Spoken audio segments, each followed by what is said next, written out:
Gulf of Aden, 1400 Zulu. The sea is flat. The sun is high. On the bridge of the cable ship Global Sentinel, the atmosphere is anything but calm. Two skiffs, low in the water and throwing white rooster tails, are closing the distance. Fast. The Global Sentinel is not a typical merchant vessel. She is a specialized cable repair ship, and at this moment she is nearly stationary, holding position over a critical subsea fiber optic line. Her speed? 2 knots. Her ability to maneuver? Almost 0. The ship's horn blares. The crew moves with purpose, but they know the truth. Razor wire and fire hoses can only do so much against determined attackers. The skiffs are at 6 miles. Time to boarding? Less than 10 minutes. But the Global Sentinel is not alone. 10 miles over the horizon, the radio crackles to life. A call sign is acknowledged. The response is already in motion. This is not just about saving one ship. It is about protecting the invisible architecture of the modern world from an asymmetric threat that turns the open ocean into a hunting ground. Over 95% of all international data travels not through satellites, but through a vast, submerged network of fiber optic cables, the arteries of the global economy.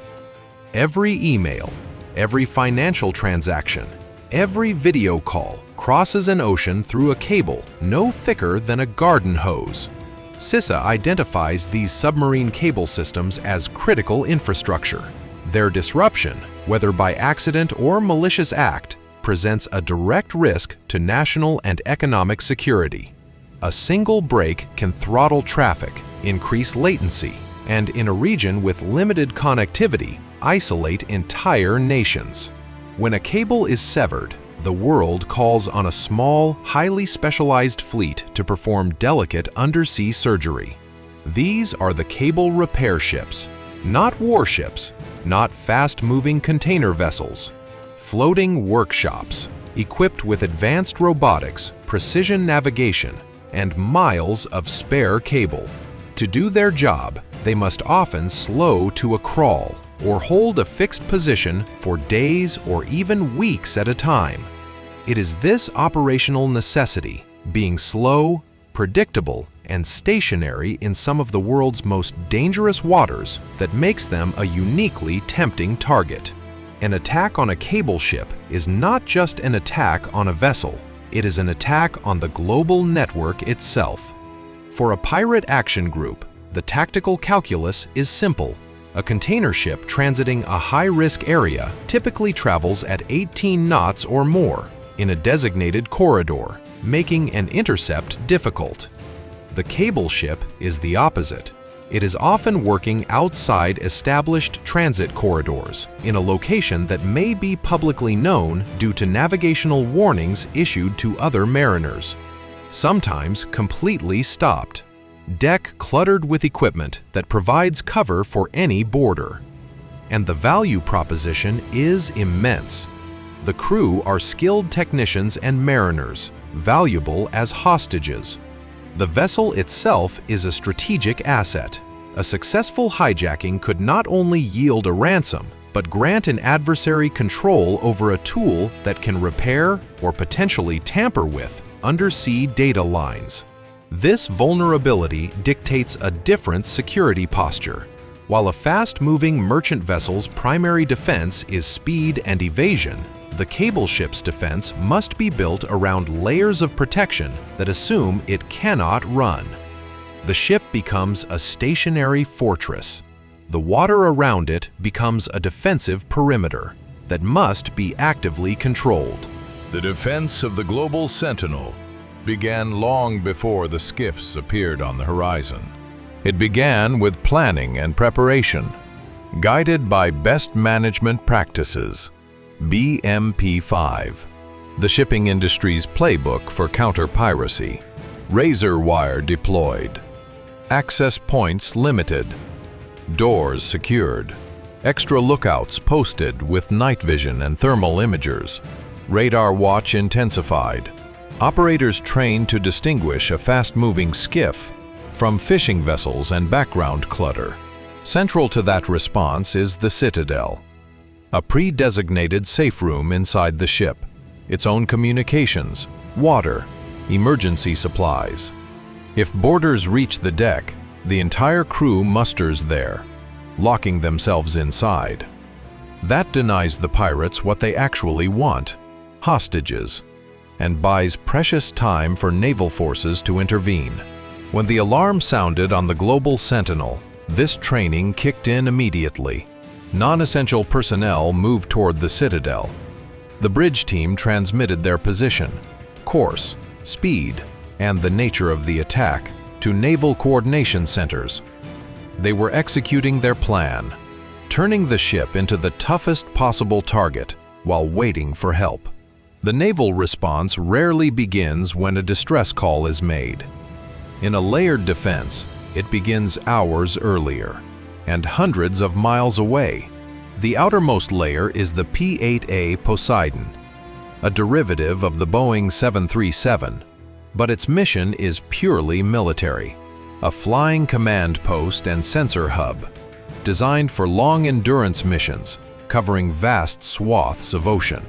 Its APY-10 radar can detect and classify a small skiff from very long range, in any weather.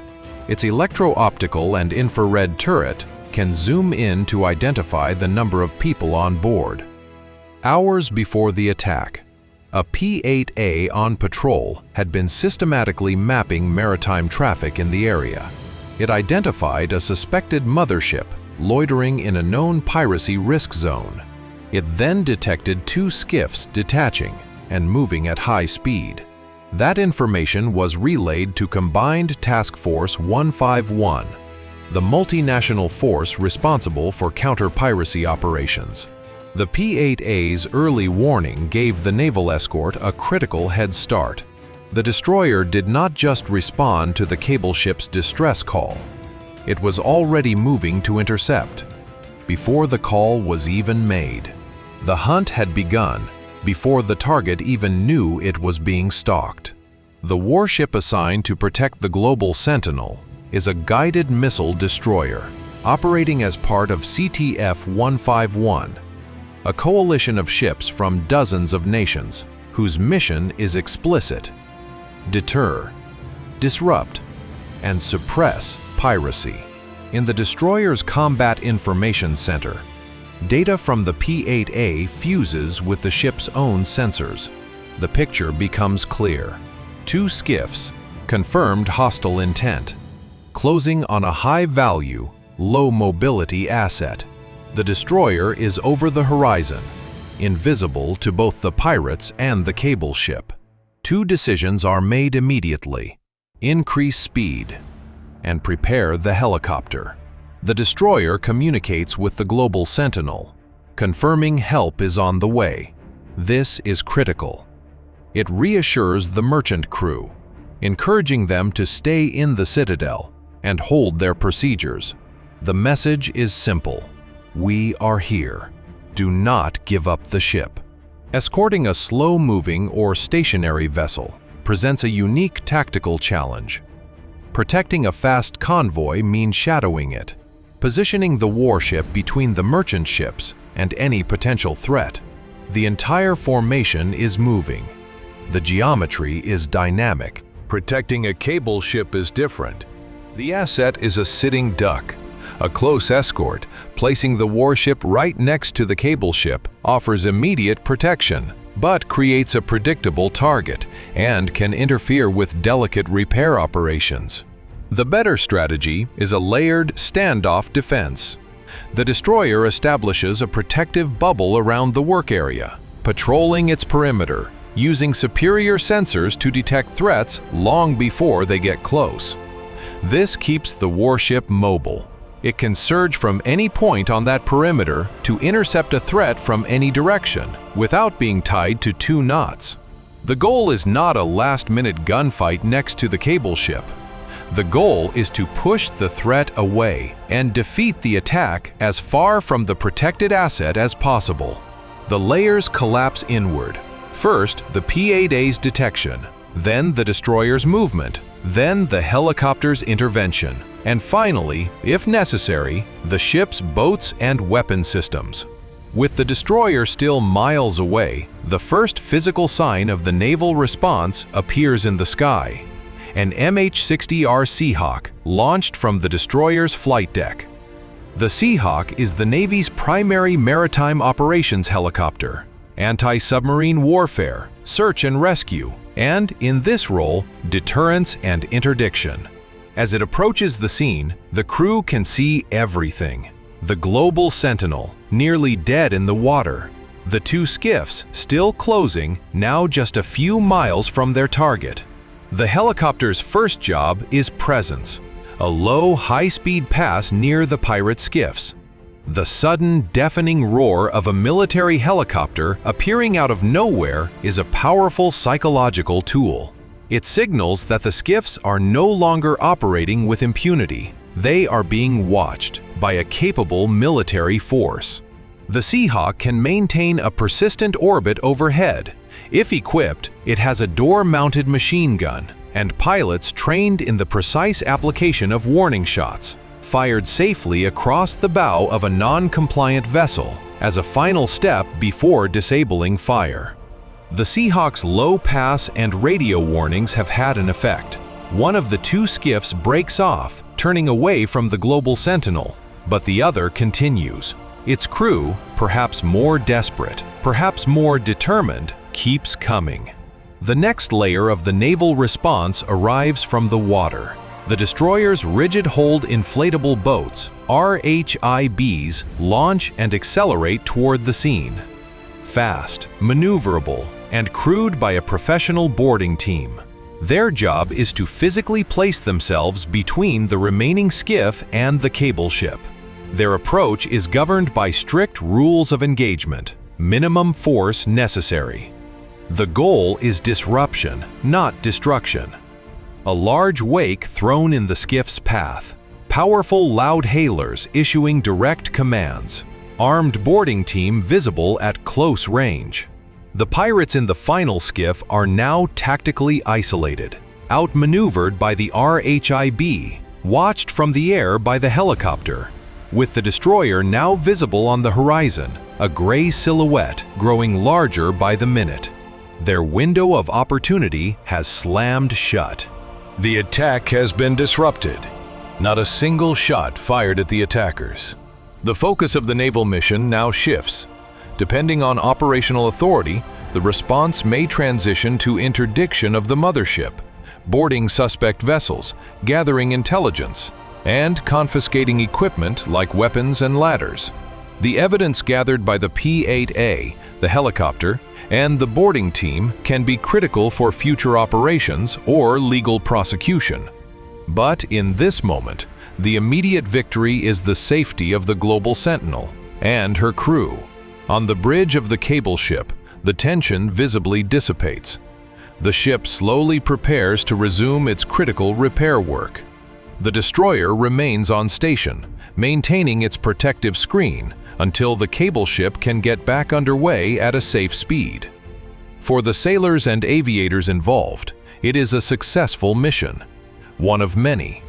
This scenario, a complex interplay of air and sea power in defense of a single slow-moving ship, is not an isolated event. It represents the daily reality of modern maritime security operations in high-risk regions.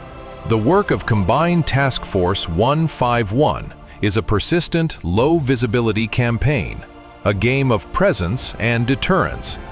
The simple fact that a warship is known to be patrolling a certain area can be enough to prevent an attack from ever being launched. That is the core of the mission, not just reacting to attacks, but creating an environment so hostile to piracy that it becomes unprofitable and ultimately unsustainable. A frigate on patrol in the Indian Ocean, a maritime patrol aircraft over the South China Sea, or a destroyer escorting a cable ship are all performing a vital role in underwriting the stability of the global digital economy. The next time you send an email or make a video call, remember the chain that makes it possible. from your device to a data center, down to the seabed, across an ocean, and back up again. And at critical points along that chain, there are guardians, sailors, aviators, and merchant mariners, working together in a dangerous world to protect the invisible lifelines that connect us all. To see more in-depth analysis of naval operations and military technology, subscribe to Navy Media. If this breakdown was useful, and there is a lot more coming, hit subscribe. We do not chase headlines. We chase what the headlines miss.